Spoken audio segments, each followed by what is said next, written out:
My name is Paxton, and my experience occurred in Western Canada on October 24th of 2015.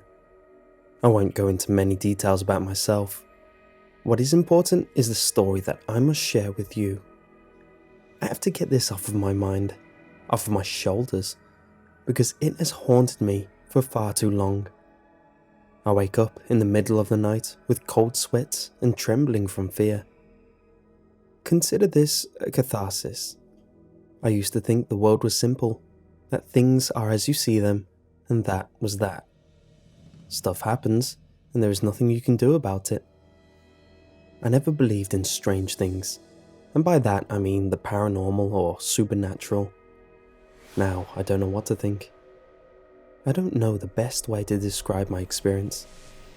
I guess I could call it a paradigm shift. I am, or was, an urban explorer.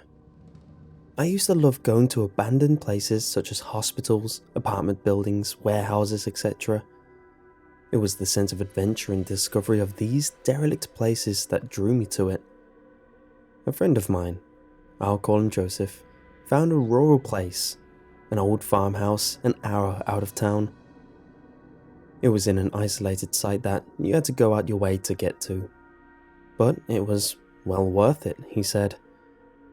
It was one of those places, where the family was murdered by someone unknown and now the place is forever haunted by vengeful ghosts. Also, it was a place where satanic rituals took place and demonic spirits now haunt the area. Every town has these stories that are made up by kids to scare one another. The fact of the matter is that nobody truly knows what happened. What we do know is that the family vanished, as if they simply got up and left. All their belongings, their stuff, left behind. That, of course, happened 30 years ago. The place has stood silent ever since. October 24th was a wet and grey autumn day. Scattered showers soaked the highway. In order to get to the house, we had to drive off the pavement and onto a muddy dirt road surrounded by rows and rows of trees which swayed in the wind. It was a 2-story house with a peaked roof and a dormer attic. At one time, it would have been a peaceful and comfortable place for a family to live. Now, it was a dilapidated shell of its former self, the surrounding farm grounds concealed by trees. Nature had reclaimed the place for herself. Despite the condition, I was pleasantly surprised to see the lack of graffiti and damage usually left by teenagers. Just a few empty beer bottles left on the front deck of the house. The windows and front door was boarded up. The back door, however, was wide open. The boards were removed and tossed to the side. "That was like that when I checked the place out last week," Joseph explained.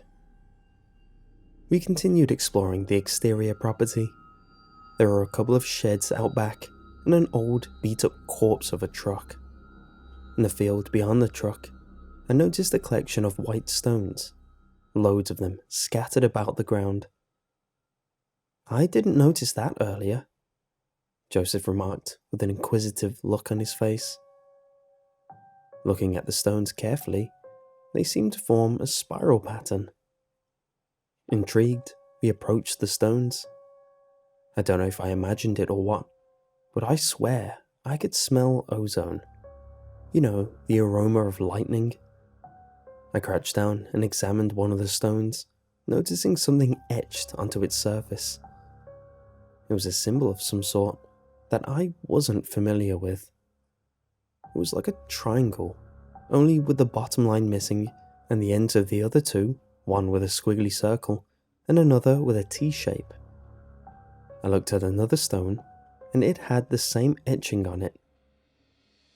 "This is bizarre. I wonder what all this is," Joseph said as he took a look. I shook my head, not knowing what to say. We approached the back of the house, flashlights at the ready. We entered the house one at a time. We were greeted by what appeared to be the kitchen. It was cold inside the building. Cold and gloomy, as expected, of course. Besides our flashlights, only diluted sunlight peeked through the boards covering the windows. There was a mess of debris scattered about the floor, pots and pans and plates and utensils. A large wooden dinner table covered in 3 decades worth of dust stood in the center of the kitchen. The fridge and sink coated in rust. The paint was peeling off the walls, but besides the mess, just as outside, the place was free of vandalism. We next moved into the living room, which was rather large, with rodent-infested couches and sofas, the coffee tables flipped onto its side, and with a television set with a screen that was caked in untold amounts of dust. The air had a distinct smell of mold and pee. Dusty old books and newspapers and magazines sat on the floor in stacks. Near the front entrance to the house was a set of stairs going up to the second floor. I approached the brick fireplace and shined the flashlight. There was what appeared to be a photograph. I picked it out of the confined space and blew the ancient dust off of it. It appeared to be a family photo, only the faces had been scratched out on each person. This had to be the family, I muttered under my breath. "What's that?" Joseph asked as I handed it to him. "Yikes," he said. He placed the photo onto the mantel. I shined the flashlight onto the walls and revealed the portraits on the walls. I assumed they were of the family, but just as the photograph, the faces were scratched out.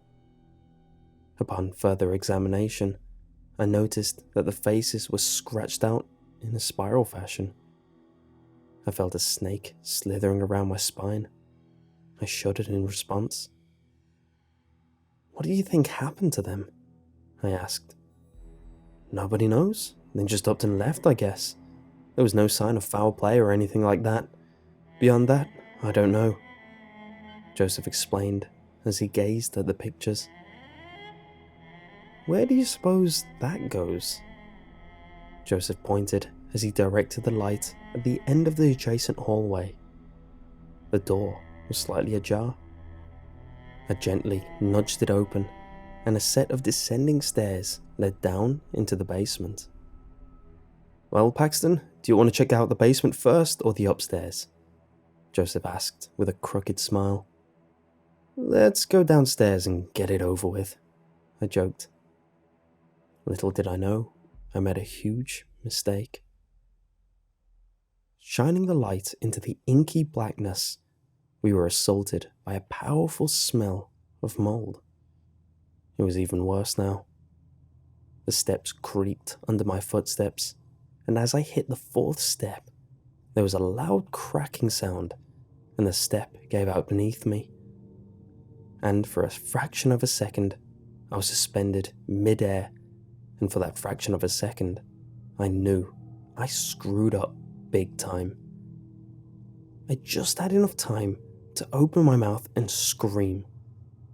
Part of the staircase joined my descent into the dark basement. I fell into tepid water that was several inches thick. My feet contacted with the hard cement floor, and my right ankle was twisted. Boards fell on top of me as I slumped face first into the water. My screams were strangled by the nasty, bitter-tasting water. I jerked my head out of the disgusting, murky liquid in the darkness. I gagged and choked, spitting out the stagnant fluids, crying out in complete shock. I tried to stand up, but stumbled as burning pain shot up my leg from my ankle. I slumped against the wall. "Oh damn, Paxton!" Joseph shouted from above. I fished around the water for the flashlight that was surprisingly still working, although the light was now flickering on and off. "Paxton!" Joseph called out. I felt a burning sensation in my chest and back. I examined myself with a flashlight and saw broken splints of wood embedded in my skin. Rivulets of blood dripped out of the wounds. "Oh damn, oh damn," I cried to myself. "You okay?" Joseph called out again. "No," I weakly said. "I'll get you out of there, just hold on, man," Joseph shouted as he took off. "Wait!" I cried out, but he didn't hear me. Of all the times we explored abandoned places, we never found ourselves in a situation like this. We always made a habit of exploring places inside and out, leaving no stone unturned. I pushed myself up against the wall, shivering from the cold darkness of the submerged basement. I shined the flashlight to check my surroundings. The beam of light could barely penetrate the darkness. The brick wall dripped with a detestable ichor and mold. The water continued to ripple in miniature waves from my movements as I tried to get a better look at the basement. Everywhere I looked, I saw black. That's when I heard something splashing, as if something was rising from the water. I saw movement in the darkness. The silhouette of a shape rising from the water caused me to freeze like an animal caught in the headlights of an oncoming vehicle. The realization that I was not alone in the basement took hold. My mind simply refused to process what my eyes were observing. I shined the light at the shape, but I could not illuminate the form. It was as if the light was being absorbed by it. Something was very wrong here. I did not dare to ask who was there. I tried to move, but a bolt of sharp pain shot through my body. I cried out in agony. As if in response, the shape slowly moved towards me. A nauseating stench soon overpowered me. It was a stench that I knew all too well. One summer, many years ago, when I was a kid, the chain came off my bike when I was riding with some friends. I ended up in a ditch, just inches away from the pulpy remains of a deer. It was that smell. The smell of death was in the basement, here with me now. "Joseph!" I cried, tears running down my face.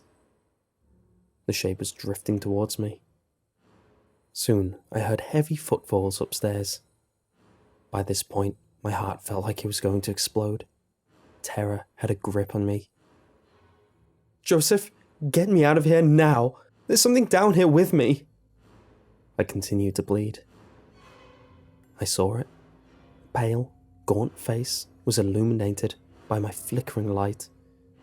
Its eyes were black pupils, surrounded by blood sclera. The thing instantly closed the gap between us, and it was right in my face, and it let out a scream. And that's when everything went black. When I came to, I found myself in Joseph's truck. We were speeding down the highway. He brought me to the hospital, and I was treated for my injuries. I even had to take medical leave from work as well. I was unable to concentrate, and I looked terrible. I've been back to the doctors, but I couldn't tell them about the experience, so I told them I was under a lot of stress. I spoke to my friend Joseph about that day at the abandoned farmhouse. I told him what I saw in the basement. He was pale as a ghost when I explained it to him. He nodded his head in agreement. He saw it too. When he returned with a ladder he got from his truck, he looked to find me, and for a blip of a nanosecond, he saw that I was in fact not alone. It gazed up at him and dissolved into darkness. That's when he saw me black out. I think we were both in a state of shock. What was that thing in the basement? That face has forever been burned into my mind. The image of that thing. That scream. Was it a roar or a cry? I don't know. I've never been back to that place, and I know that I never will go back. I've given up on my exploration hobby, and so did Joseph. I think it's safe to say that we have both been changed since that day. I relive that encounter almost every night in my dreams. Sometimes I get the feeling that I'm being watched by someone. Sometimes I think I hear scratching noises coming from inside the walls. But I think that's in my mind only. I haven't told my parents about this, or my siblings. The only thing they know is that I had an accident exploring an abandoned house. What would I say to them? My former hobby could be considered dangerous. Beside injury from structural problems, you could run into animals or dangerous people. All that time, I never experienced any of those. Instead, I had an encounter with the unknown.